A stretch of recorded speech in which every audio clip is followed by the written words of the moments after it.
Okay, so the next Ooh. game in the SEC, I think this is going to be the second best game in the SEC of the week, in my opinion. Arkansas is getting 3.5 points on the road in Jordan Hare versus Auburn. Arkansas should be 3-0. They really should be. They played much better in that Oklahoma State game. They did everything they possibly could to lose that football game. Literally everything. The over-under here is 58 points. Tyler, what say you on this game? Well, the key for both teams is going to be quarterback play. Both these well, I'll tell you this much. Hank Brown, I don't know enough about him. He played the worst defense I've ever seen in my life in New Mexico, and I'm not kidding.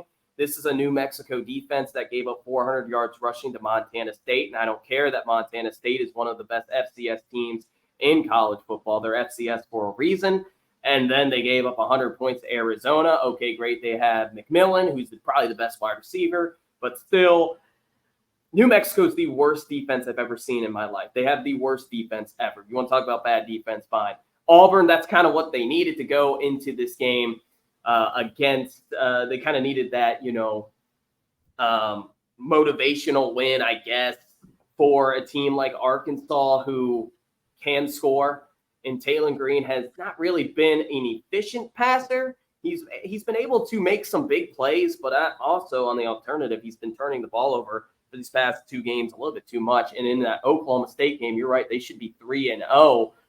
They did everything. This is Sam Pittman for you, and this is unfortunately he's coaching for his tenure at Arkansas to continue. If he doesn't make a bowl game this year, he's gone. And this is kind of a situation in which this is a pick'em game.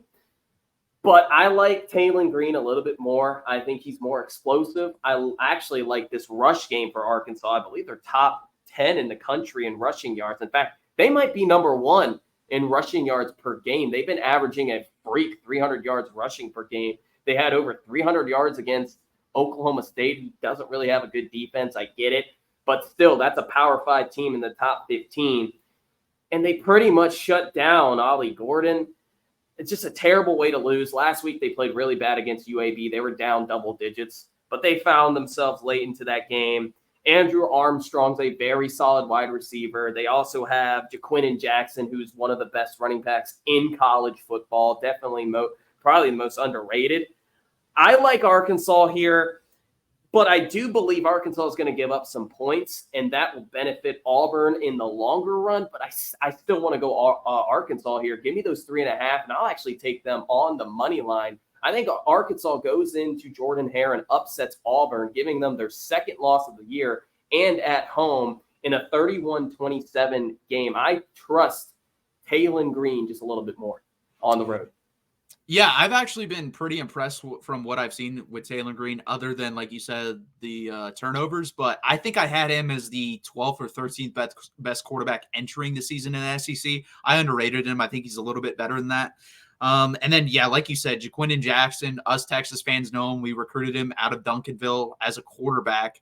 And just like Roschon Johnson, he turned into a running back, and he's going to play in the NFL as a running back. He's averaging 8.4 yards per carry and has 6 touchdowns. He's doing a phenomenal job. Bobby Petrino, I mean, he's a great offensive play caller and potentially could be the next head coach at Arkansas again. Andrew Armstrong has over 300 yards receiving. So they definitely have explosive playmakers on the offensive side of the ball. Again, the questions comes on the defense. They lost a couple linebackers in the portal, and they really didn't seem to fill that very well. And so far through the season, that's kind of hurt them. And then on the other side of the ball, like you said, you brought in Hank Brown. I think it was very smart for Hugh Freeze to put in Hank Brown for the New Mexico game, because that allows him to build confidence, get his first play experience versus a team that's not very good, instead of throwing him into this game. Because let's be honest here, Peyton Thorne was not the answer. Peyton Thorne has not been the answer since he stepped foot on Auburn's campus. There's so many people that have cashed checks because of Kenneth Walker from that Michigan State team. Mel Tucker got to cash some checks. He may not cash anymore because of the lawsuit and everything going on there. And then Peyton Thorne, my God, brother, you've made a lot of money off Kenneth Walker as well. So send him a thank you, please. Auburn should have went out and got a quarterback. They didn't. Let's see if Hank Brown can fix it for at least this year. And maybe he's the quarterback of the future. I don't know. But they do have playmakers. I mean, Perry Thompson, Cam Coleman, Keandre Lambert-Smith are a good trio at wide receiver. And then you have Jarquez Hunter, who I ranked as like a top 3 or 4 running back in the SEC coming into the season, has been good so far this season as well, just like he was last year. I honestly just think it comes down to whatever defense can get that timely turnover or timely stop on third down.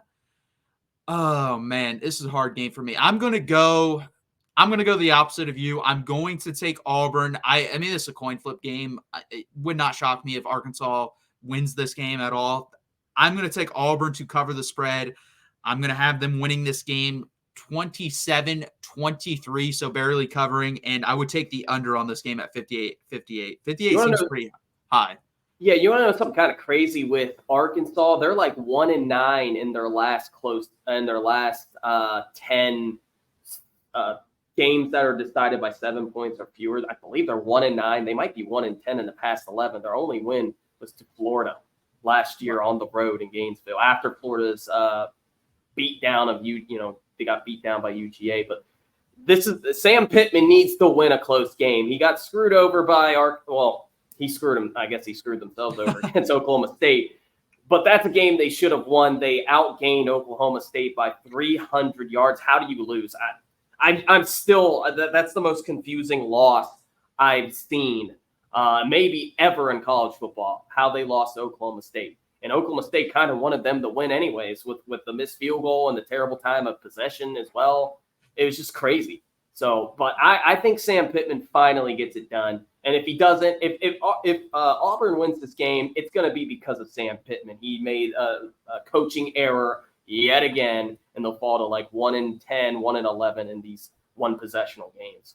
Yeah, and I think it's kind of the same situation as Billy Napier. Like, this guy has showed you who he is as a coach. I don't know why they continue to hold on to him. I think he should be fired after this year unless somehow they go like 8-4, 9-3. But anything, if they go 7-5, 6-6, they should let him go, in my opinion. But what was your score for this game, Tyler? Did you say? I had Arkansas 31-27. I don't really believe in Hank Brown yet. I kind of have to see it to believe it. I know Arkansas's defense isn't the greatest. But at the same alternative, Auburn actually has a pretty good defense. So I guess it would be kind of a dumb, boneheaded pick to take Arkansas. But it's the SEC. This is Sam Pittman. He gets you out of your comfort zone. And Auburn had, 6 turnovers against Cal. And they somehow only gave up 21 points. Maybe Cal's just really bad offensively, and that's kind of the case. This is the best offensive team Auburn has played up to this point. And even last week, they struggled a little bit with New Mexico. They were able to score 20 points on them. I think Arkansas is able to push at least 27. That's what I'm going to take, Arkansas, 31-27. Okay, and you wouldn't even take the over-under there because it'd be exactly what it is, 58. Oh, there's no half. Push. Yeah. I haven't looked at the over-unders for any of these, so, hey, I guess I'm right on a push right there. Yeah, you are exactly on a push. It's weird to see an over-under that doesn't have a half point, so that's really weird. That usually doesn't happen. Let's jump into some of these comments, and then we'll get to Vanderbilt in Missouri. Oh, boy. Big one. I came here for Tyler and stayed for Texas Man and commented for SG. I don't know if that's necessarily a compliment for me. I feel like that's more for you and SG1, so. Congrats, guys. That's Tony for you. He's an A1 troll. Get ready. Texas Man knows ball, mustache man does not. That's an Auburn fan, so. Okay. That would make sense. I understand that. I know SG1's in here, too.